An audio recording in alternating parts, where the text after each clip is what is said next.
Oi, gente, mais uma vez aqui com vocês estudando Direito Constitucional. Antes de iniciarmos, eu queria parabenizar as pessoas que têm me mandado e-mail e têm dito que têm fechado a prova de Direito Constitucional, o pessoal que fez aí para a FCC, que a gente tem um curso completo voltado aí para a FCC, e parabenizar todas aquelas pessoas que estudando pelo Eu Vou Passar conseguiram aí alcançar seus objetivos. Eu tenho lido alguns depoimentos, parabéns. Eu só quero dizer assim, para cada um que ainda não conseguiu alcançar o objetivo, que a coisa não é mágica, não cai assim nas suas mãos. Realmente é um árduo caminho, com estratégia, com disciplina, com concentração. Então aproveite, você tem um meio ótimo de estudar para concurso, que é através do Eu Vou Passar, que você escolhe o horário que você estuda, que você tem vários professores que você pode escolher, que você pode estudar através tanto de matéria como de exercício. Então aproveite esse momento, arranje tempo. É a única coisa que você precisa saber, porque o resto nós fazemos o Eu Vou Passar. Então continue nos assistindo, firme e forte, que uma hora vai chegar a sua vez. Então, voltando aqui para os nossos estudos, a gente está fazendo aí o curso completo através de exercícios para o CESP, e nós paramos no último vídeo na nacionalidade. Esse vídeo também é sobre nacionalidade. A gente vai ver o último aspecto da nacionalidade, que é a perda da nacionalidade. Então você se encontra aí no parágrafo 4º do artigo 12. Diz o seguinte: será declarada a perda da nacionalidade do brasileiro que... Aí vem aquela pergunta: o brasileiro nato nunca pode perder a nacionalidade. Aí a pessoa diz, eu acho que nato é que nem extradição, ele nunca será extraditado. Falso. Porque o nato, ele pode perder a nacionalidade, sim. E aqui, ó, simples assim, quando ele diz aqui, será declarada a perda da nacionalidade do brasileiro que... E aqui ele está se referindo, no inciso 1, só para naturalizados, porque ele está se referindo só para naturalização. Então, ó, será declarada a perda da nacionalidade do brasileiro que tiver cancelada sua naturalização por sentença judicial em virtude de atividade nociva ao interesse nacional. Aqui é só para naturalizados. Só para naturalizados.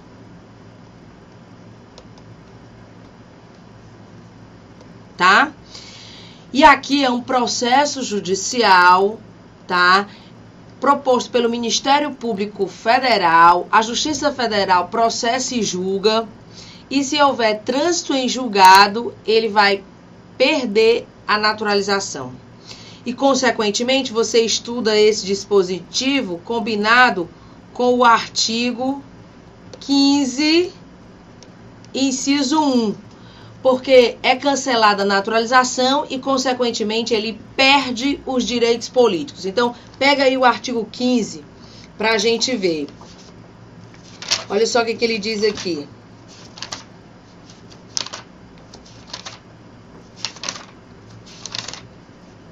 É vedada a cassação dos direitos políticos. Isso aqui eu já tinha até comentado com vocês. Cuja perda ou suspensão se dará nos seguintes casos.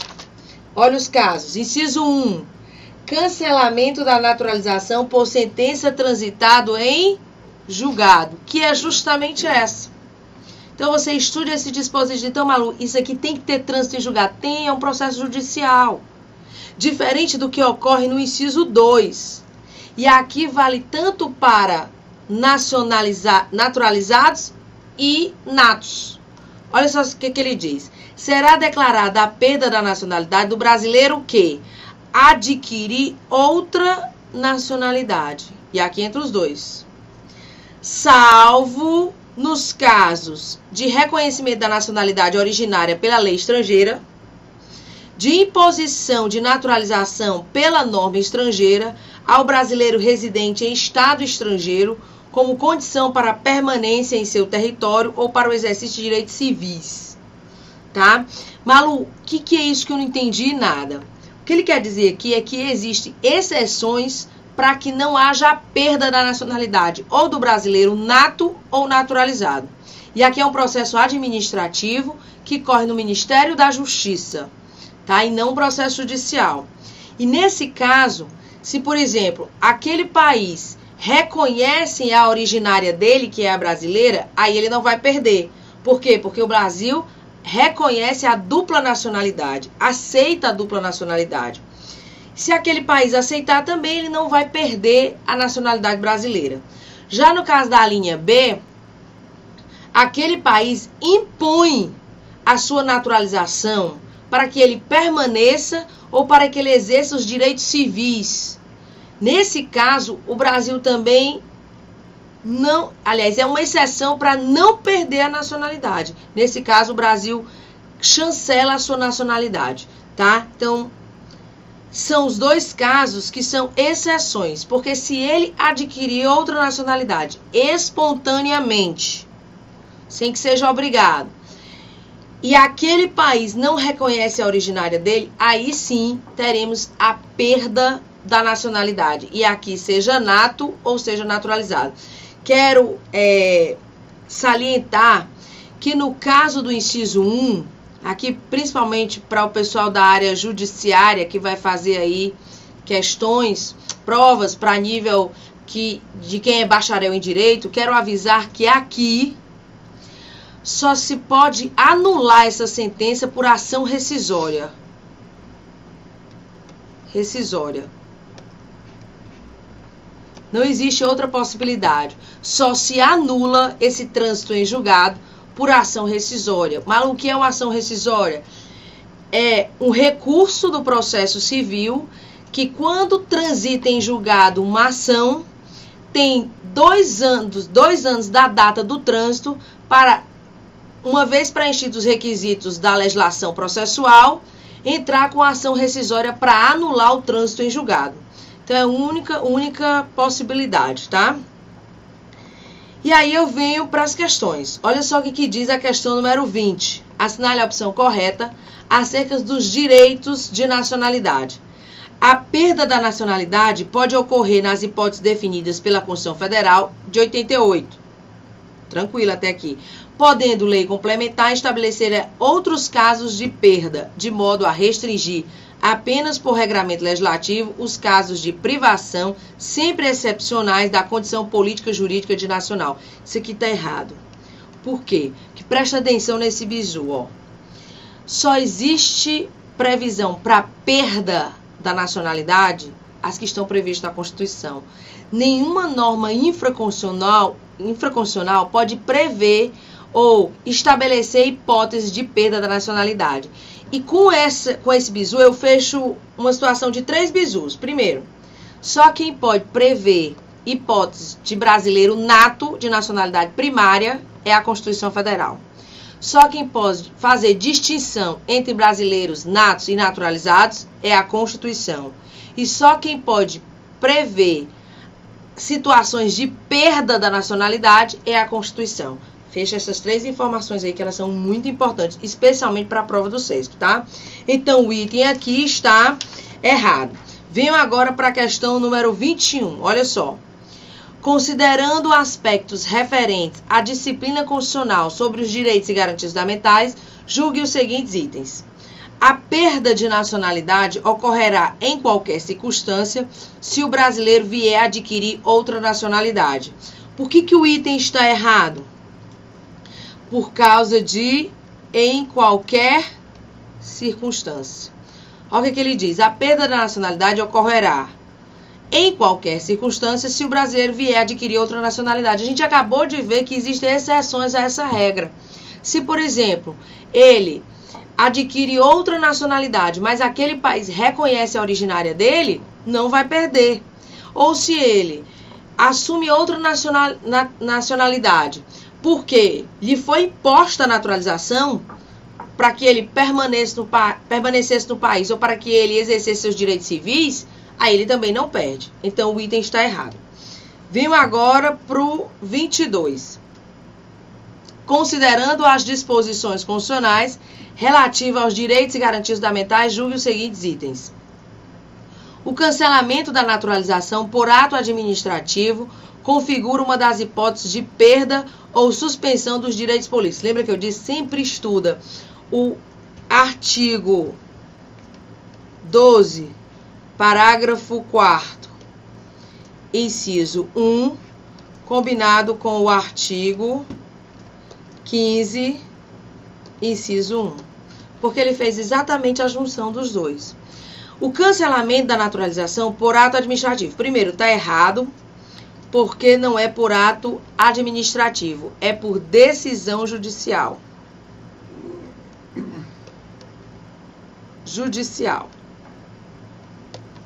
Tá? Configura uma das hipóteses de perda ou suspensão dos direitos políticos. Na verdade, é perda dos direitos políticos. De qualquer forma, o item estaria errado, porque a gente viu que lá no artigo 15, inciso 1, tem dizendo: é vedada a cassação dos direitos políticos, cuja perda ou suspensão se dará nos seguintes casos: cancelamento da naturalização por sentença judicial transitado em julgado. Então, o item aqui está errado também, né? Vimos aqui para questão 23, ainda sobre nacionalidade. Olha só. Em relação, e veja que já é uma questão agora de 2011, né? Em relação à nacionalidade e à cidadania, julgue os itens subsetivos. O ato de aquisição de outra nacionalidade não acarreta a perda da nacionalidade do brasileiro nato ou naturalizado, residente em estado estrangeiro, quando a norma estrangeira, por motivos profissionais ou para o exercício de direitos civis, impor a sua naturalização como condição para a permanência naquele país. Certíssimo, 23. A gente viu, nem o nato, nem o naturalizado vai perder a nacionalidade se ele adquirir outra nacionalidade porque ele foi imposto para que ele pudesse exercer os seus direitos civis. É aquela historinha, gente. Só perde a nacionalidade o brasileiro nato ou naturalizado que adquirir livremente, espontaneamente outra nacionalidade e aquele país não reconhecer a dele. Aí perde, tá? Venho para a questão agora 24. Com referência à nacionalidade e aos direitos políticos, assinale a opção correta. O cancelamento da naturalização por decisão administrativa transitada em julgado constitui uma das hipóteses de perda. Você está vendo que praticamente a mesma coisa. E essa prova foi para procurador, tá? Da Assembleia Legislativa. Então, olha só. O cancelamento da naturalização por decisão administrativa. É por decisão administrativa? Não, é por decisão judicial transitada em julgado, constitui uma das hipóteses de perda dos direitos políticos. Verdadeiro. Se aqui tivesse por decisão judicial transitada em julgado, estava certíssimo. Mas o item está errado por conta da decisão administrativa. Então, se você notar, o CESP ele tem essa mania de falar a mesma coisa com palavras diferentes. Então, você sabe, você tem a mesma informação, tá? De saber que o cancelamento da naturalização é só por sentença judicial transitada e você resolveria aí duas questões tranquilamente, sem maiores problemas.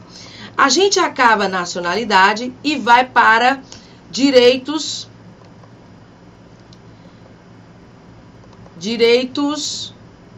políticos. E eu vou aqui pegar para vocês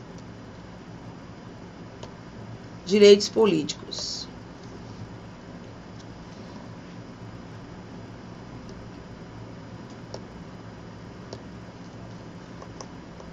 Olha só, os direitos políticos a gente vai pegar agora e eu vou, antes de adentrar mesmo no dispositivo, fazer aqui para vocês um esqueminha, que esse esqueminha é sempre bom para a gente aprender mais. Então, olha só, aqui eu tenho os direitos políticos.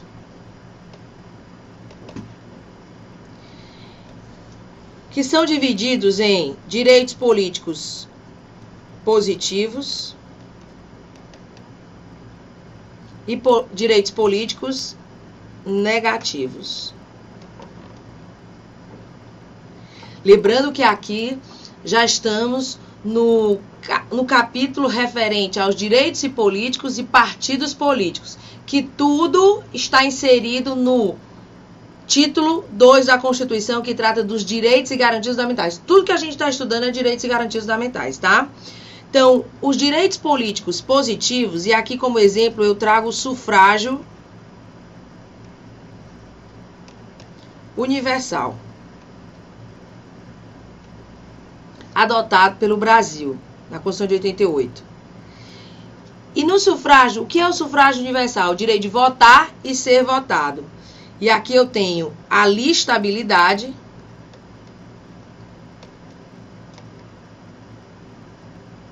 e eu tenho elegibilidade.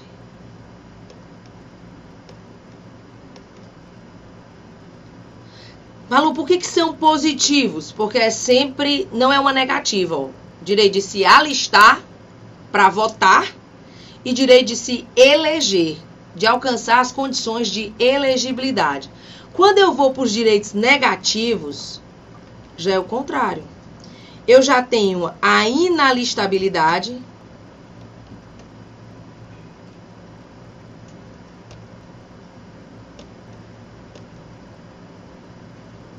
e eu já tenho a inelegibilidade. Malu, eu aprendi votar e ser votado. Pois então vamos melhorar o vocabulário, né? Porque o CESP, gente, ele usa essas palavras. Então, se você começar a perceber, até porque fica mais bonito, né? A listabilidade, elegibilidade, inalistabilidade, inelegibilidade. Você vai ser conhecido como a pessoa mais culta do direito eleitoral. Né? Então, olha só. Até porque esses dispositivos vão ser os que vão ser encontrados nas provas. E se você ficar decorando votar e ser votado, tá mitigado o seu vocabulário, né? Em relação à prova. Então, vamos memorizar isso aqui. A inalistabilidade é a impossibilidade de votar, de se alistar como eleitor. A inelegibilidade é a impossibilidade, ó, sempre negativo, por isso negativos, de se eleger, tá? Então tá, diante disso eu tenho aqui para vocês, ó, tudo isso tá no artigo 14. Aqui tá no parágrafo 1º. Aqui está no parágrafo 2º, aqui está no parágrafo 3º e aqui está no parágrafo 4º. Vou até botar aqui, porque eu tenho mais uma informação aqui.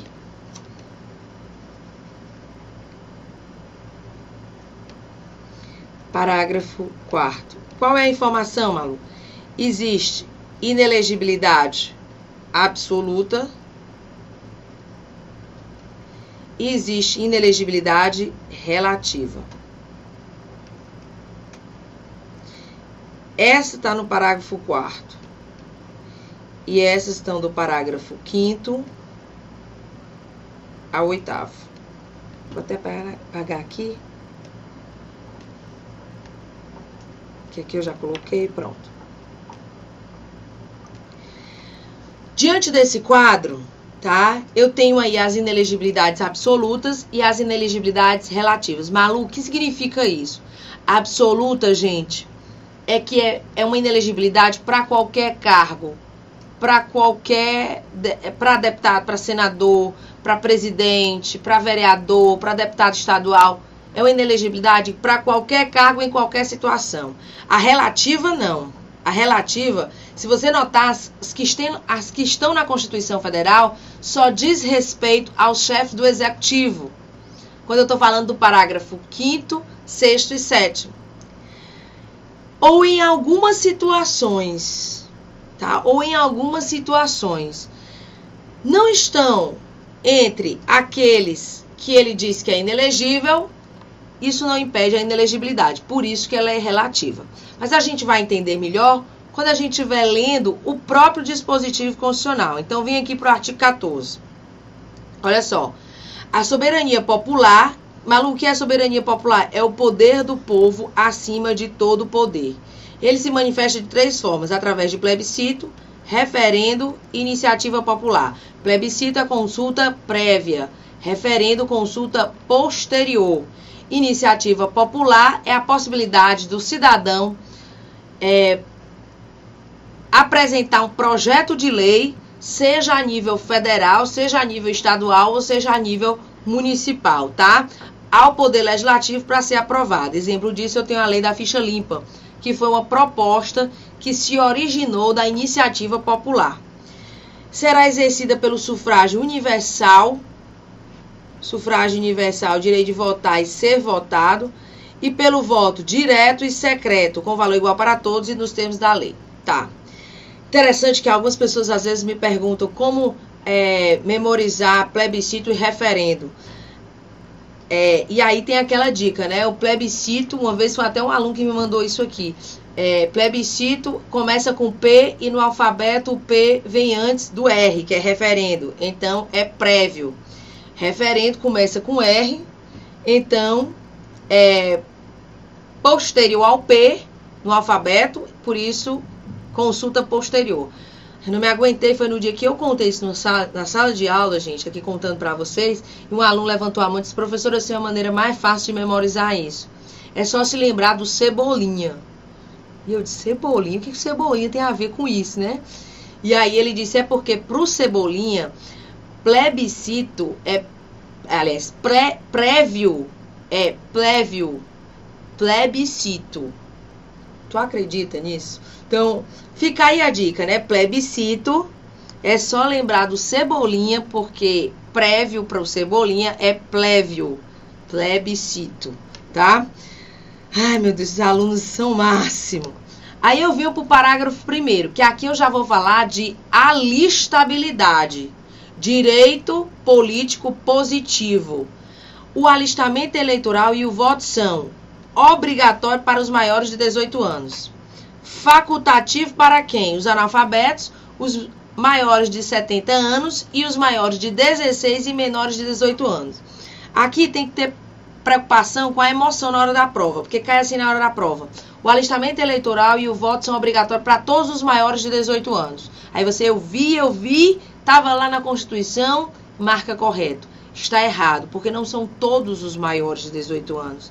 Considerando que se você estudar o inciso 1 e o inciso 2, são maiores de 18 anos e menores de 70, o voto obrigatório, desde que sejam alfabetizados. Por quê? Porque para o analfabeto o voto é facultativo. Então, cuidado só com essa pegadinha, tá? Não são todos os maiores de 18 anos, são os maiores de 18 anos. Tá. Entendemos isso aqui. Aí vem o parágrafo segundo, que eu já estou falando, e aqui eu estou falando de alistabilidade. Aqui eu já vou falar de inalistabilidade.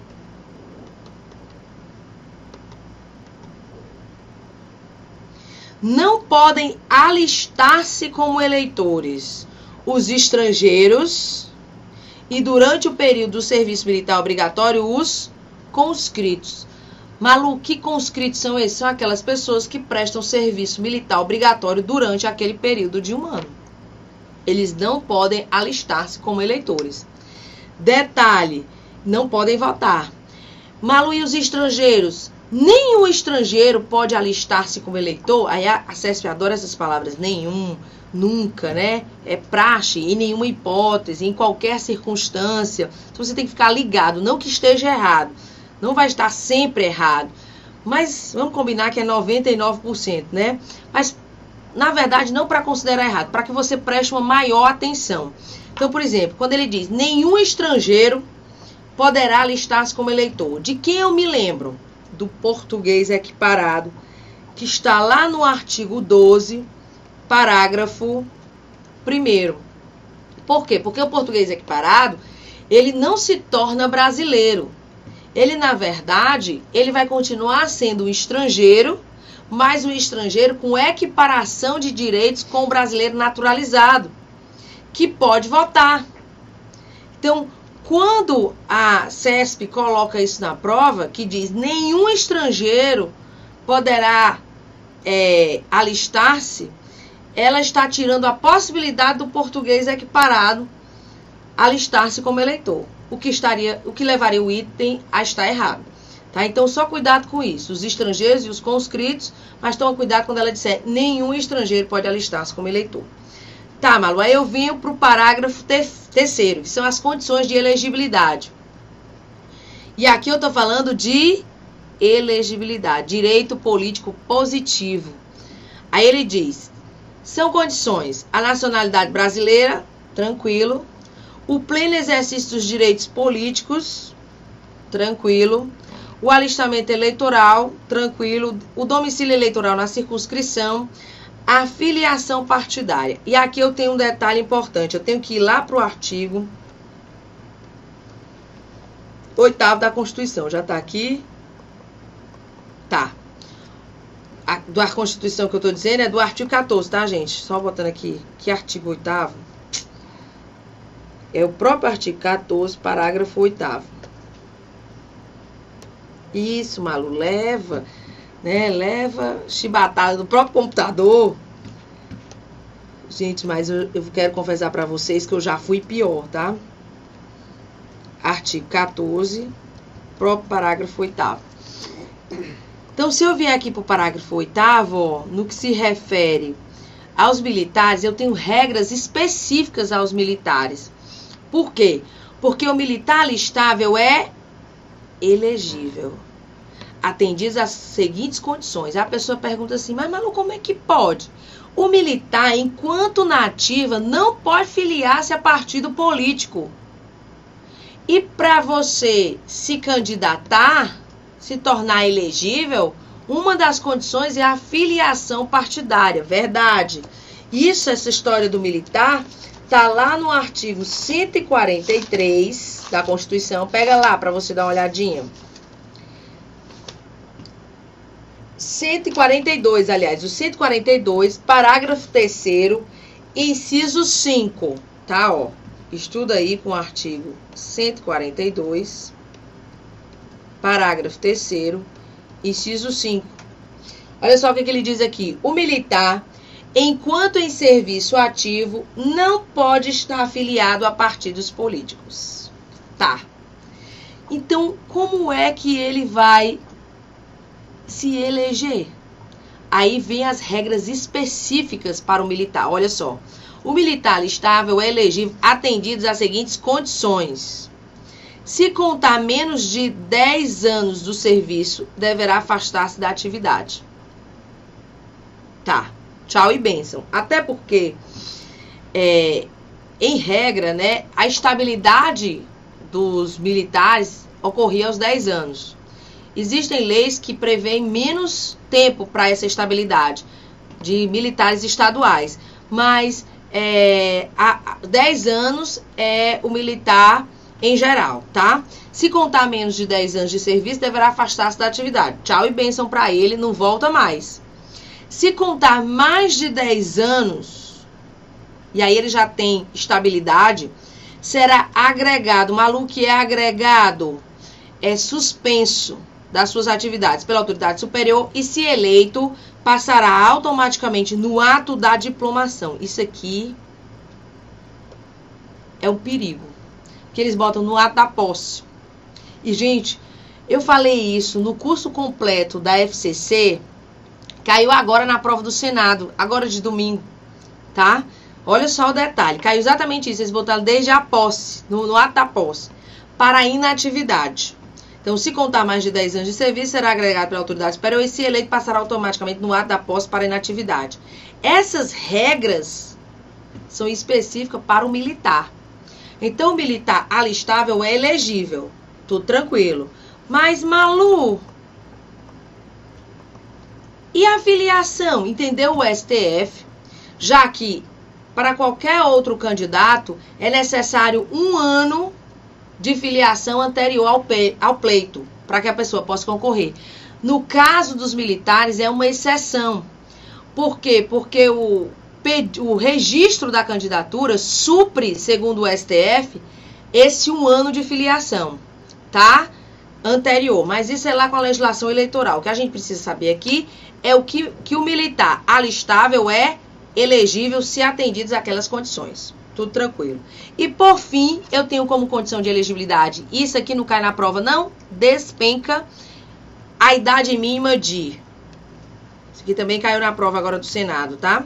Ó, 35 anos para presidente e vice-presidente da República e senador. Caiu para senador, a prova do Senado. 30 anos para governador e vice-governador de Estado e do Distrito Federal. 30 anos. 21 anos para deputado federal, deputado estadual, distrital, prefeito, vice-prefeito e juiz de paz. E 18 anos para vereador. É só fazer essa tabelinha aqui, ó. 35, eu sempre digo para os meus alunos. 30, 21 e 18. Você nunca mais esquece. 35, presidente. E aonde a vaca vai, o boi vai atrás e aqui é o vice. Tá? Quem mais? Senador. Pronto. 30, governador. E aonde a vaca vai, o vice vai atrás. 18 anos, vereador. E aqui, Malu, como é que eu decoro? O resto. Pronto. Na verdade, toda vez que a gente vai decorar alguma coisa, a gente decora primeiro as exceções e o resto cai na regra. Então, você, na verdade, tem que decorar as exceções. Sabendo disso aqui, não tem mais nada sobre idade que você possa errar. Tranquilo, Malu. Aí tá, parágrafo 4º. São inelegíveis os inalistáveis e os analfabetos. E aqui eu já estou falando de inelegibilidade absoluta.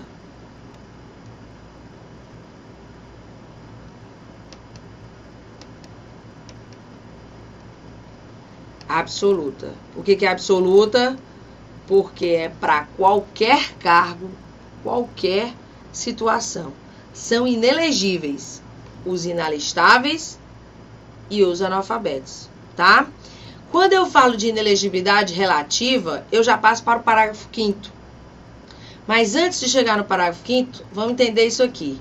Quem são, então, os inelegíveis? Aí eu me lembro dos inalistáveis. Quem são? Os estrangeiros e os conscritos. Então, quem são os inelegíveis? Acrescenta aí os analfabetos. Pronto. Então, Malu, você está me dizendo que os analfabetos, eles têm capacidade eleitoral ativa, mas não têm capacidade eleitoral passiva. Isso, porque lembrando que os analfabetos têm a faculdade de votar. Podem votar ou não. Não é obrigatório, é facultativo, mas eles podem votar. Já eles não podem se eleger, tá? Cuidado com isso aqui, gente, só por um detalhe, que às vezes cai na prova assim. Todo eleitor é elegível, mas nem todo elegível é eleitor. Aí a pessoa fica, valei-me, salvai almas. Né? O último item da prova, sua cabeça já está super cansada. O que é que você faz? É só você colocar todo aquele que vota pode ser votado? Todo aquele que é votado pode votar. Então, o que você faz? Olha só, todo eleitor é elegível? Não. Nem todo eleitor é elegível, é só se lembrar do analfabeto. É o contrário, todo elegível é eleitor, mas nem todo eleitor é elegível. Certo? Então, só cuidado com essa pegadinha infamosa, com esse trocadilho, que é só raciocinar e sempre lembrar do analfabeto que você chega ao resultado. Aí eu venho para uma das hipóteses de inelegibilidade relativa. Mas eu vou ver isso só no próximo vídeo, porque estamos esgotados o tempo aqui. Vamos até já, porque a gente continua a estudar direitos políticos. Até já.